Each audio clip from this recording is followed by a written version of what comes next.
First and foremost, what stands out when looking at the development of Halo Campaign Evolved is the engine change. Halo Studios has replaced the proprietary engine used by the franchise for over 2 decades with Unreal Engine, marking a first for a numbered entry in the series.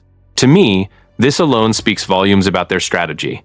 This is not just a polished remaster, but a complete technical reconstruction, which explains why the lighting and environment details in the release demo are so impressive. Another point that draws my curiosity is the studio's background. The former 343 Industries has transitioned into Halo Studios, and they have confirmed that multiple Halo projects are in production simultaneously.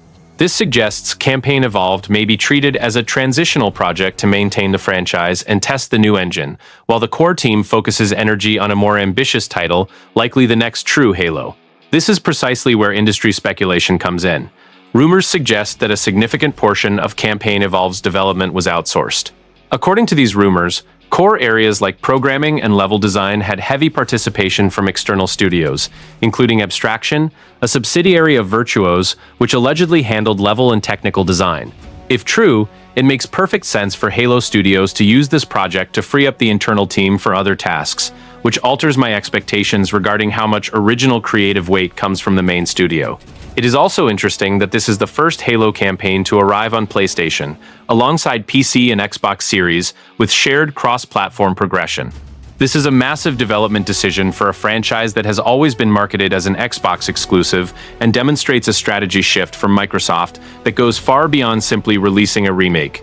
It is also notable that the game will lack competitive multiplayer, a series first. This significantly reduces the development scope compared to a full Halo title, and reinforces my impression that this game was designed to be more contained, focusing all energy on the campaign, the new missions with Sergeant Johnson, and extra features like the 42 Skulls and the third-person mode.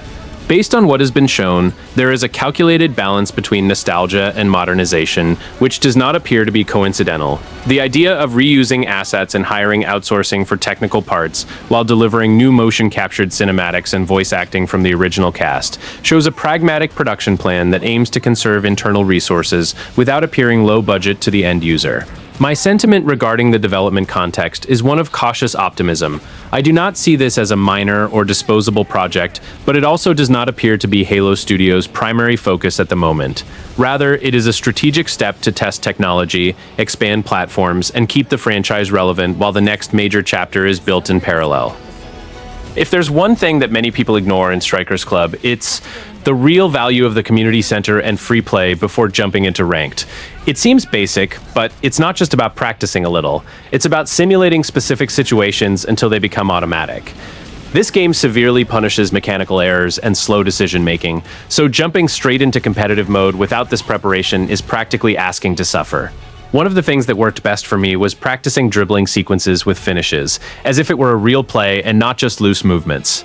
It's no use knowing how to do a nice dribble if you can't convert that into a shot right afterward. When you repeat this cycle several times in free play, it starts to come naturally, and in the middle of a match, you don't even think, you just execute. Another practice that completely changes your level is playing 1v1 against friends, alternating between striker and goalkeeper. This gives you a dual view of the game. You start to understand what tricks the keeper and, at the same time, what gives the striker away. Not to mention that practicing playing out from the back with the keeper, completing passes under pressure, avoids those silly giveaways that cost goals in ranked. And perhaps most importantly, test the playstyles until you find what really fits you. The Generalist is the most balanced for starting out and understanding the game, but depending on your style, Maestro or Phantom might yield much more. The point here is not to copy what seems strong, but to discover what you execute best consistently. Because in the end, ranked doesn't reward those who know more tricks. It rewards those who make fewer mistakes. When looking at the gameplay revealed so far, the first thing that catches the eye is that Halo Studios did not want to reinvent the wheel. The core combat remains the classic Halo we know: movement with weight, response time that requires patience, and the feeling that you are controlling a soldier in heavy armor, not an Olympic athlete. To me, this is a massive success, as the greatest risk in a remake of this size would be attempting to modernize too much and losing the soul that made the original iconic. However, what truly excited me was the expanded arsenal. Unlike the 2001 original, which featured only the classic Combat Evolved weapons, Campaign Evolved will add 9 iconic weapons from other games in the series. This completely alters the combat dynamics, as you now have far more tactical options to face the Covenant.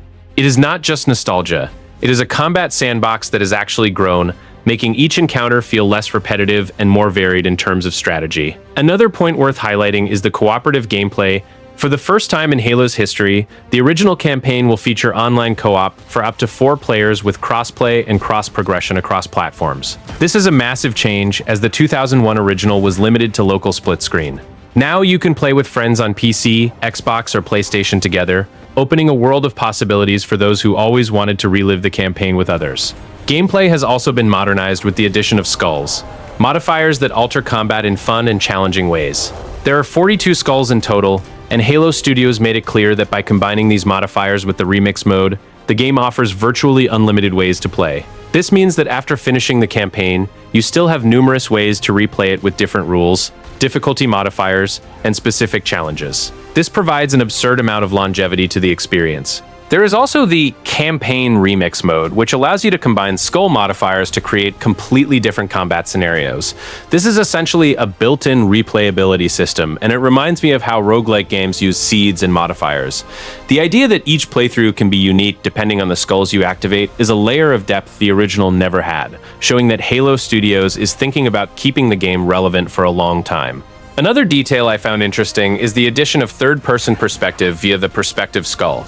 For the first time, you will be able to experience classic missions entirely in third person. This is not just a cosmetic feature, it is a fundamental shift in how you interact with level design, and it may even make the game more accessible to players who do not adapt well to first person. When you place the information released about Halo Campaign Evolved side by side, the first thing that jumps out is the engine change. The game was rebuilt from the ground up in Unreal Engine 5, and this is noticeable in every frame of the gameplay shown. It is not just a texture improvement, but a complete reconstruction that brings real-time global illumination, volumetric particles, and reflections that the 2001 original simply could not deliver.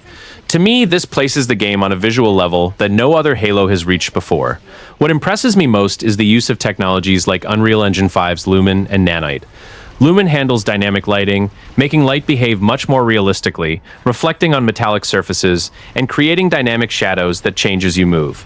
Nanite, on the other hand, allows environments to have an absurd level of detail, with rocks, vegetation, and structures that have high-quality geometry without weighing too heavily on performance. It is a technical leap that makes the Halo rings seem truly alive. Water quality is another point that impressed me. Based on the released videos, waves breaking on the beach react much more realistically than in the original or even the 2011 remaster. When you drive the Warthog through water, waves part, foam forms, and even sand is kicked up dynamically. This is something the old engine could never achieve, and it shows that Halo Studios is not skimping on the details that enhance immersion. Characters have also received an absurd leap. Cortana, who previously looked like a failing VHS hologram, now has defined strands of hair, eyes that reflect light naturally, and even subsurface scattering that gives her skin a more organic aspect. Sergeant Johnson flicks ashes from his cigar that fall slowly, each reflecting the fire before hitting the ground. Even the weapons have been reinvented, with the MA5B rifle gaining visual weight, casings that ricochet with directional sound, and the energy sword emitting a flash that can momentarily blind a camera. Vegetation, which has always been a weak point of previous remakes, finally received the attention it deserved. Leaves sway with the wind and respond to the player's footsteps, while light passes through the canopy, creating dynamic shadows on the Warthog's hood. And yes, if you pause the video and zoom in, you will even see the serial number on a fallen Marine's dog tag, a level of detail that old engines would never reach. This shows artistic care that goes far beyond just graphics. What has been released so far shows a visually impressive game that respects the legacy of the original while delivering cutting-edge technology. Of course, there is always concern regarding performance in heavier scenarios, but based on what Halo Studios has shown, it appears the final game will deliver a visual experience that finally puts Halo on par with other major titles of this generation. Looking only at what has been released so far, my impression is that the performance of Halo Campaign Evolved appears to be a case of console first, PC at its limit.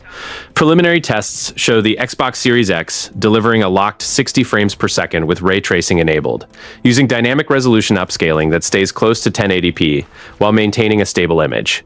For those who have only seen videos and numbers so far, this conveys a sense of polish that many did not expect from an Unreal Engine 5 remake. On PC, the story changes significantly depending on the hardware. Top-of-the-line machines, like an RTX 5090 at 4K on Ultra, can hold 60 frames per second, but with GPU usage well below maximum, indicating that the game is heavily CPU-bound and limited by optimization, not just raw power. In more realistic configurations for the general public, such as 1440p with an RTX 4060 and a Ryzen 5 5600X frame rates fluctuate and struggle to maintain a stable 60 frames per second, even with DLSS enabled. This gives the impression that on PC, the actual recommended specs might be much higher than those announced. Another point of interest is how official requirements seem to underestimate what is needed to run the game smoothly. The 4K Ultra recommendation lists an RTX 4080 for 60 frames per second, but tests show that even a 5090 struggles to maintain that average at native resolution without assistance from upscaling and frame generation. This makes it seem that, without using these technologies, one must accept less than 60 frames per second or significantly lower quality. Therefore, the feeling is that the ideal PC experience still relies heavily on tools like DLSS and FSR to remain truly fluid. On handheld consoles and less powerful hardware, performance seems much more problematic. On the ROG Ally X, for example, tests show difficulty even maintaining 30 frames per second using upscaling. And for the Steam Deck, the expectation is that hitting 30 frames per second will be difficult. On Xbox Series S, there's insufficient concrete data, but this raises concerns that the experience may vary significantly between versions, especially if final optimization is not well adjusted for these devices. There's also the Unreal Engine 5 factor, which brings beautiful graphics but carries known performance issues. Tests mention temporal noise, jitter, and some typical engine artifacts, which may hinder image clarity, especially during movement. This does not break the game, but it leaves the impression that visual stability could be improved, especially on mid-range PCs, where the combination of UE5 and many enemies on screen seems to overload the system. Based on what was released by the developer, the impression is that Halo Studios focused heavily on making the Xbox Series X shine as the reference experience.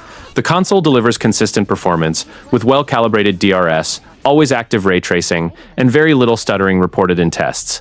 This sends a clear message: if you want to play without worrying about drivers, settings, and frame drops, the Xbox Series X seems the safest route, and ironically, even more PC-like in terms of stability than many mid-range PCs. My personal opinion, based only on what has been shown so far, is that the performance of Halo Campaign Evolved looks good on console, promising on very powerful PCs, but still risky on mid-range and handheld machines. If the final version does not improve CPU optimization and reduce typical Unreal 5 issues, many on PC may end up relying on upscaling and frame generation just to have a fluid experience. The potential is clearly there, but it is evident that the final performance polish still has room to evolve before launch. In my opinion, Halo Campaign Evolved is worth it at launch, primarily for those who have never played the original or want a new, modern experience of that classic campaign.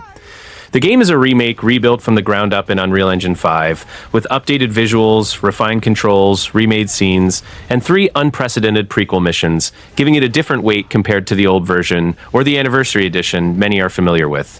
If you are a longtime fan who has completed Halo Combat Evolved multiple times, the decision becomes more personal. On one hand, there is plenty of new content. Extra missions, skulls, a campaign remix mode with altered rules, new weapons, and a complete recreation of levels, which may make reliving the story worthwhile. On the other, there is no PvP multiplayer, only single-player and online co-op, so if you buy Halo primarily for competitive multiplayer, the perceived value may be lower, considering the full price. The game seems intended for 3 types of audiences: those who have never entered the Halo saga and want to start the right way, those who love the first game's campaign and want to see it with modern graphics and small design changes, and those who enjoy sci-fi FPS with a focus on narrative and co-op without caring as much about PvP. If you fit into one of these profiles and enjoy the idea of revisiting the ring with a modern look, it feels like the title delivers exactly what it promises: an iconic campaign remade with care. If you are debating whether to buy at launch or wait for a price drop, the answer depends on what you value. If you want to play as soon as it releases, participate in community discussions, and perhaps take advantage of a pre-order or launch bonus, buying on July 28th makes sense, especially if you have Game Pass or are already excited for the experience.